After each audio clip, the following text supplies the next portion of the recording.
Video begun? Yep. What's up? About to play a Blitz game. I'm playing my account right now because I'm a little tired, but what's my rating on here? 2456. Not too bad, not too bad. Boom! Can't wait to play. Ow! I hit my head on the door. Ah! Oh no! I don't know, but this is gonna start. Bad start to my game. Game hasn't begun yet. Oh, here we go. Here we go. Here we go. Let's go. I'm gonna win on time. Oh, whoa, whoa, whoa. Ah! I meant to play the Sicilian. I played the Carol Khan by accident. Unbelievable. My pawn didn't go far enough. What is this move? You know what? Screw it. I just want to play the Sicilian. Now I'm down on tempo. I don't know how much that matters. I guess I'll play my usual stuff. Now he can't play the Maroczy bind, which is nice. Okay, I'll take it. So we just have a regular dragon, although I guess he's up a tempo, which is not amazing, but it's probably not that big a deal. Develop a knight, castle. Oh, you know what's funny? If he castles queenside, it directly transposes into like the Yugoslav dragon, right? I'll just do this. So the question is, in this game, does an extra tempo in the Yugoslav, like the mainline dragon, does it matter for white? It's hard to say. Well, he castled kingside. Huh. That's interesting. Usually they would castle queenside and try to checkmate me. But no. I don't know. I'm just going to develop my pieces. I'll develop my rook, right?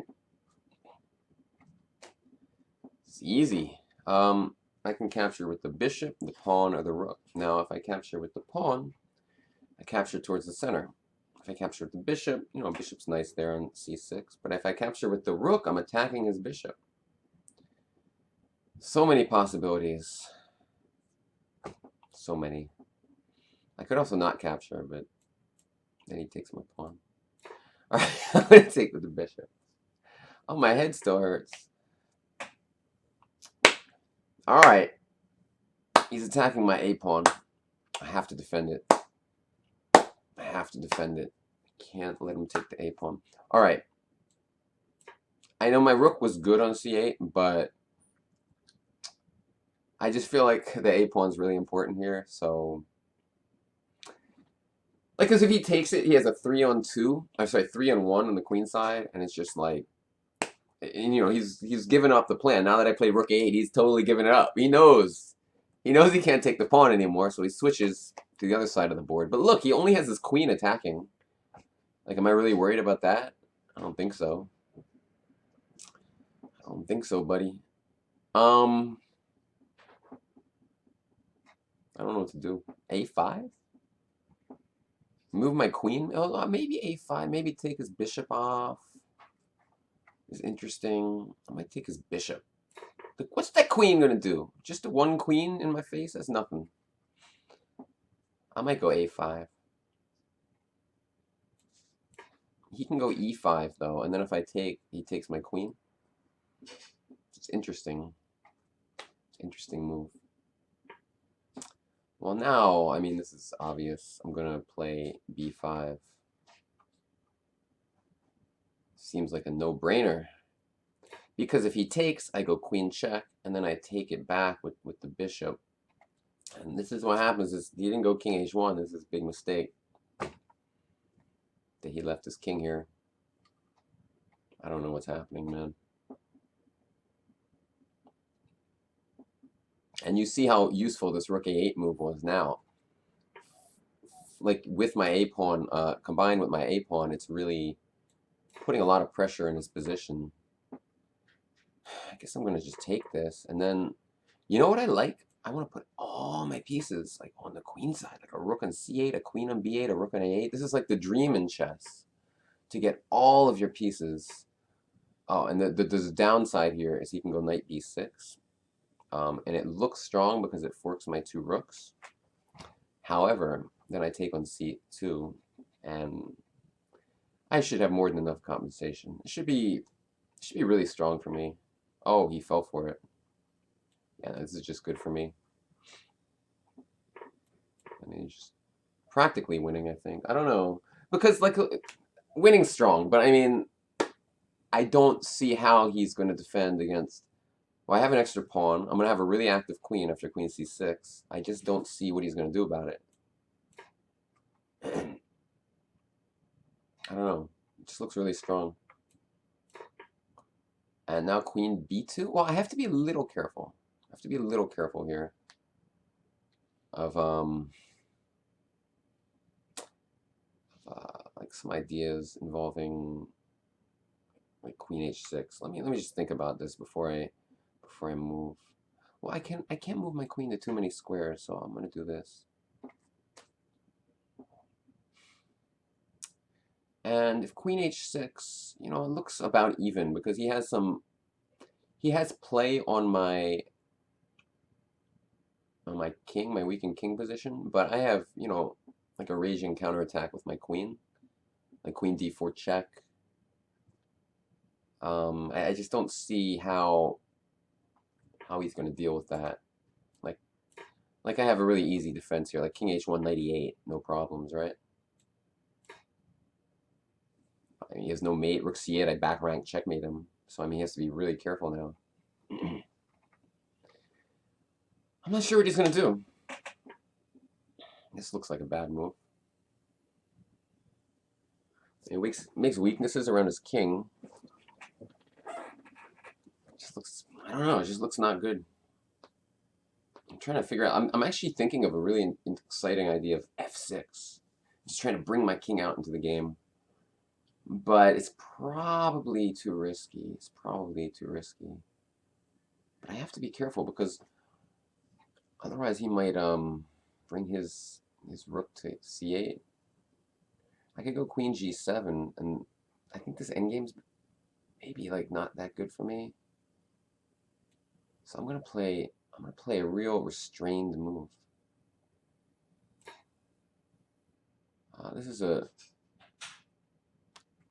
This is a really interesting defensive move because when he goes rook c8, he's lucky he's up on time, by the way.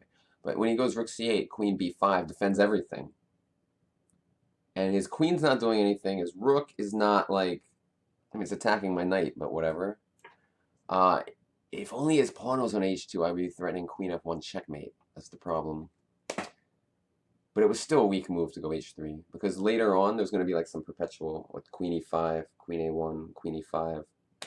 So I really don't think this is very good for him. Oh, I would say that's an interesting move. But once I do this, I don't understand how he plans to proceed here. I'm going to go knight f6 next move. Oh, I didn't see that. Oh my god. Oh my god.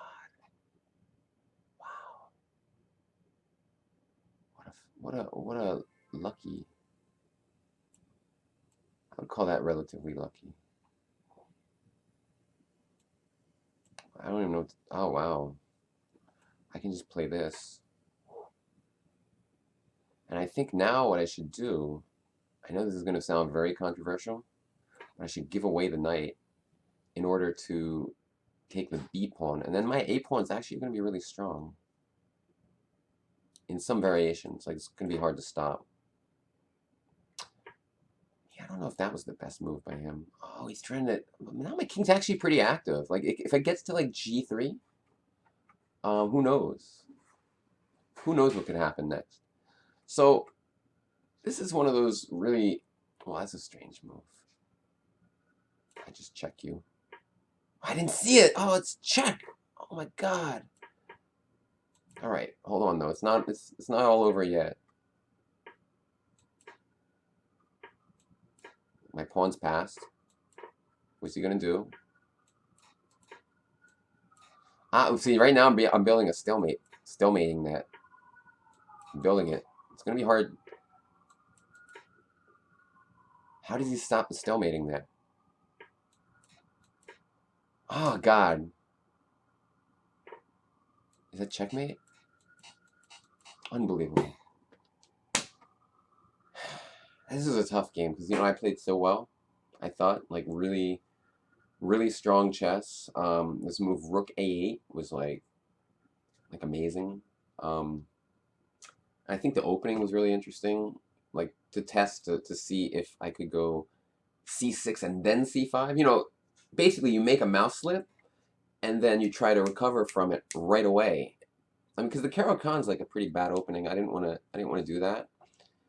And sometimes in Sicilian, if you're down on time, like not time, but like extra moves sometimes don't matter that much in like the dragon and openings like that. And you could tell because he castled king. He didn't even want to test it. He could have castled queenside at some point, try to see like, hey, is this extra tempo important in the dragon? And he was like, nah, probably not. I'll just castle kingside. And then I made this really. I think this decision was really impressive because a lot of people wouldn't think to do that. They just developed the rook 3 moves ago, and sometimes, though, you have to admit your mistake, and you have to realize the key to the position. And this A7 pawn is really the glue that holds everything together. So I put the rook back. I wasn't excited to do it, but once I did, I felt really kind of proud of myself. And then this was a great move. Like his queen's doing nothing out there. I mean, just everything is beautiful. Utilizing the A8 rook, I just another great move. And it was just really bad luck. Really bad luck because from a positional standpoint, what I did here is just like perfect positional play. He just had this knight fork, which kind of gave him maybe a small advantage. And I mean, so lucky he had queen h6 too, because if he doesn't do that, I go king g7. His pawn is weak. His queen is tied down to the defense of his rook and his pawn. Like it's hard to say that he's not quite a bit worse here. So I don't know. Very interesting game. I guess that's it. I guess I lost. Okay. I feel bad though. I could just leave the video like this, but then like 2 years later somebody might watch it and be like, wow, this guy's an idiot. So obviously whole game's an April Fool's joke. But hopefully most of you realize that. But some of you might have gone quite a while being like, what the hell is this guy talking about? I was actually worried I was gonna win at some point. Like I was playing so stupid, right? And then but the guy was like castle's a ridiculous move. You should castle queenside, of course. He's up a tempo and the sharpest opening all of chess. I'll just lose probably. But rook a8 was amazing. I like that move. I mean, it's obviously a horrendous move. Bishop a7 is not really anything to be worried about. And I saw this knight fork. I was just kind of like, whatever. I was worried I was going to win otherwise. Because my position is actually pretty good here. I don't think I'm worse, despite playing like these ridiculous moves. I think it's basically a fine position. So I was like, okay, we'll let him win the exchange. We'll pretend it's like some sacrifice, some deep sack. And yeah, I was pretty sure I was losing. Yeah, queen h6 just wins. I just want to see if I was definitely losing. Oh wow! I mean, I thought it was more worse for me than it was. Yeah, okay, it's pretty bad. But yeah, happy April Fools, everybody. That's why I played my other account. Obviously, I don't want to lose my real account's rating points. Thanks for watching. See you next time. Bye bye.